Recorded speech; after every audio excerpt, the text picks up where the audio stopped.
пляшет, скачет полчаса, и совсем как парикмахер озорного моет пса.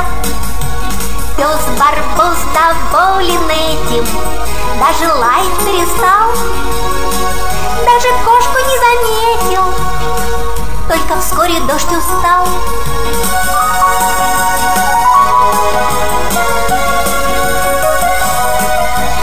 И поэтому поспешно завершал работу он и посетовал, конечно, кончился одеколон. Задержавшись на мгновенье, молвил радуге: сестра, ты пришла без промедления, ну а мне домой пора.